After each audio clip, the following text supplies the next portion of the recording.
والله ما نعرف كويسي أي قصة كهل ليس وويل وحبرشو أما بحي إيا جبر شقي أحد جعل إسكو ودا ظروف بدن أيانا بر بالله إلا برنامج هريي شيكدان إلى صعد ونكسن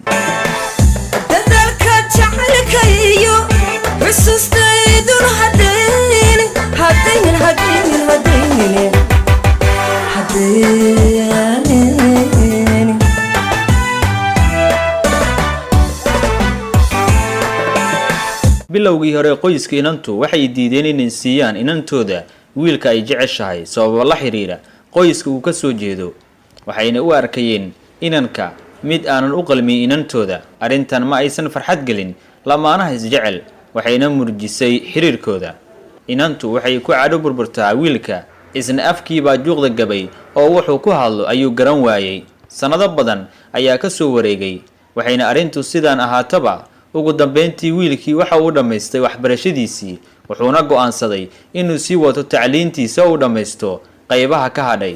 isagoo aan weli dhoofin ayuu maalin maalmaha kamid ah telefoon u diray inantii wuxuuna u sheegay inuu tagayo oo dal kale tacliintiisa ku soo qaadanayo wuxuuna ku yiri waxaan hubaa jaceelkaan ku hayo haddaad igu raacdana noloshaada inta ka dhiman aniga ayaa dusha u ritay arinta qoyskiinana ka hari maayo oo waxaan isku dayayaa inaan bedelo fikirkooda adna waxaan ka codsanayaa inaad igu garab gasho arinkaas inantiina hawraarsan ay ugu jawaabtay inankii wuxuu ku fikiray sidii uu inanta reerkooda ugu qanci lahaa inay isku hibeeyaan jiif iyo joogba waa loogu taag waayay waqtigu wuu hayaa oo dhoofkiiba ayaa soo dhow talo waa ay kala yaacsan tahay waxbaa maskaxdiisa ka dhex guuxaya habeeno badan ma uusan ladin hurdo la'aanta waxa ugu biiray fikir badan nin habari dhashay hal ma seegi waaye wiilkii wuxuu arinta rorogaba waxa uu qaatay go'aan ragnimo wuxuuna istusay inuu geesnimo yeesho oo inanta reerkoodu sidii xeer ahaan jiray rag uu kaxayso si loogu soo qanciyo arinta guurka waqtigu uu hayaa tolow yaa saacado yar u joojiya goor galab ah oo roob barqadii da'ay biyihii sidoo kalena daadkii ka soo rogmaday beeruhu weli dhulka sii qulqulayaan ayaa koox guurti ah oo habdhaqani sidoo kalena xushmad leh oo aad moodo in loo darbay sida dadka loo qanciyo erayba erayga uu ka habboon yahay oran og ayuu inankii ku jiheeyey inanta reerkoodii markii madashii la gaadhay reer islaameed warama iyo belo ma ogina leesidhi martidiina qol heer sare ah ayaa la fariisiyey waxaana la guda galay hadafkii loo socday qoladii guurtidu fariintii dhiibeen odagii inanta dhalay iyo sidoo kalena intii ka agdhaweydna rogrogataladii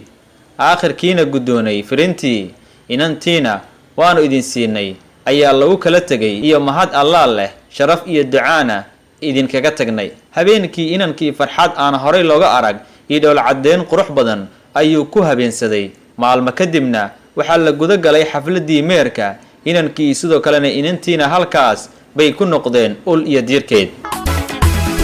habeen dhaladkan doortay maalintan ku halaacsaday igaygu ku kogay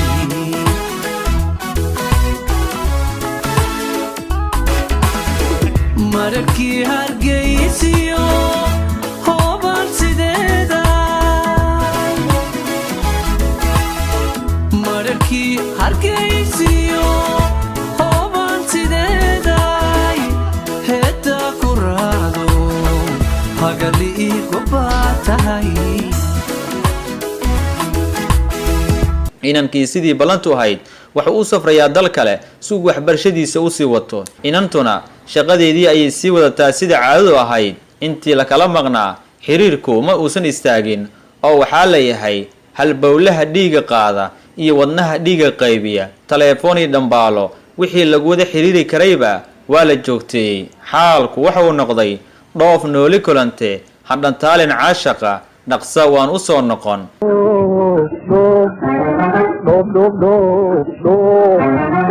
دوب لول كلانتي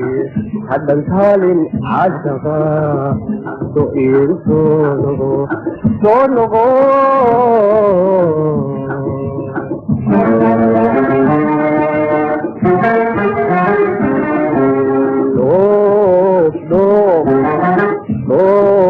دوب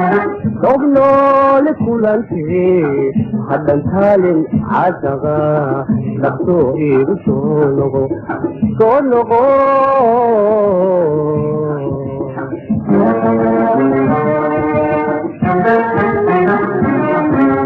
amba igu kama fulo dambal wada hadeerko sidan dhaxal u yeesho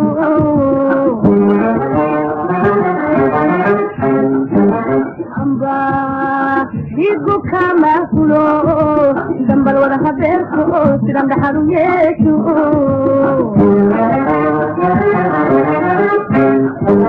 ay dhaxday ma gure waxaan dooni karaa danda nanti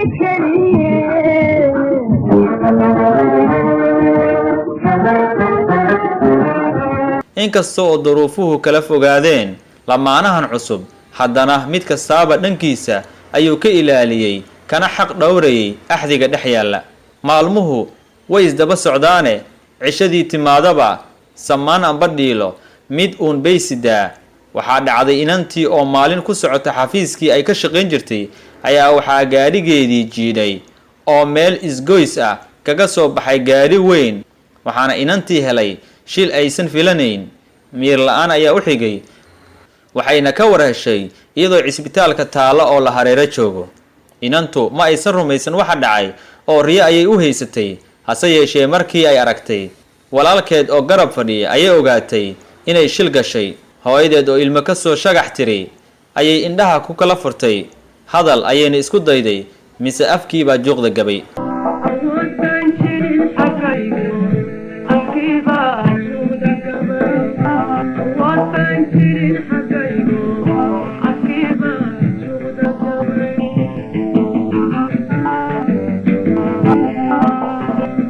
indhaha ayuunbay dadka ka aragtaa ee carabkiiba hadal ma soo celin karo waxaa ku dhacay afxidhan oo hadalkii ayaa ka xidhmay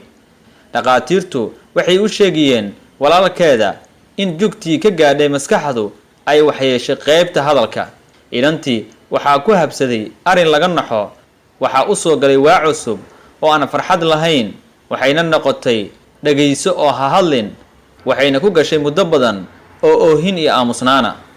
muddo markii lagu hayay cisbitaalkii waxaa loo qaaday gurigeedii laakiin weli si bay u cod la-dahay oo hadalku ugu soo bixi laayahay waxaa aada u dhibayey shanqarta ambicidda taleefonka markuu usoo dhacayo ma doonayso in wiilkii maqlo sida xaalku noqday waxayna ka cabsoonaysaa inuu taleefoon soo diro oo ay la hadli kari weydo inantii talo waxay ku gaadhay inay waraaqad u dirto wiilkii una sheegto in ayna sugi karayn oo uu fasax ka yahay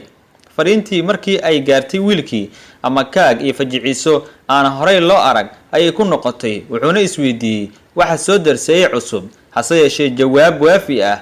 umuu helin weydiimaha ka dhex guuxaya maskaxdiisa dhambaal hor leh ayuuna isoo daba tixay mase helin wax jawaab ah taleefonka ayuuna soo eersaday tanna waxba uma soo kordhin waxa keliya ay inantu samayn karaysay waxuu ahaa inay oohinta sii wado ilayn ilmo kaama dhammaato waalidkii waxay istuseen in ay meel kale u guuraan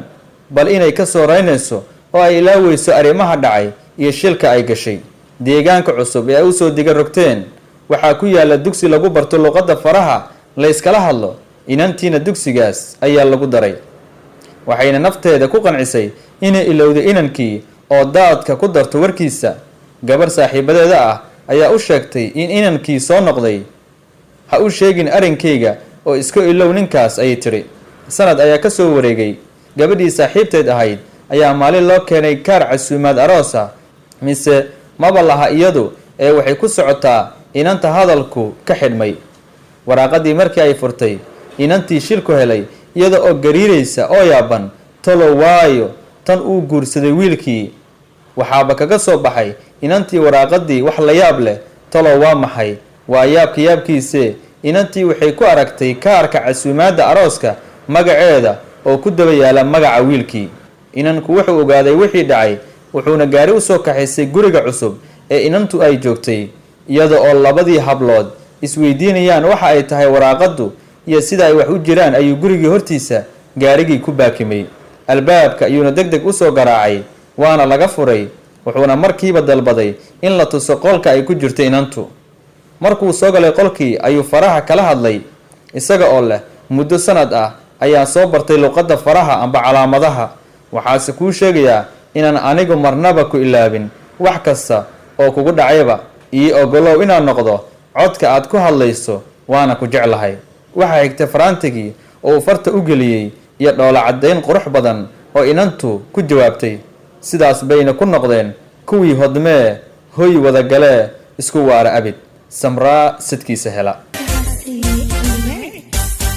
sabanadii hore imisa sabooliyo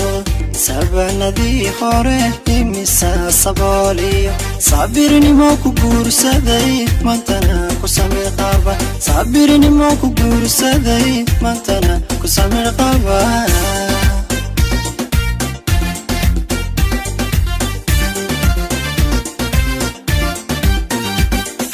waxaa lagu sifeeyaa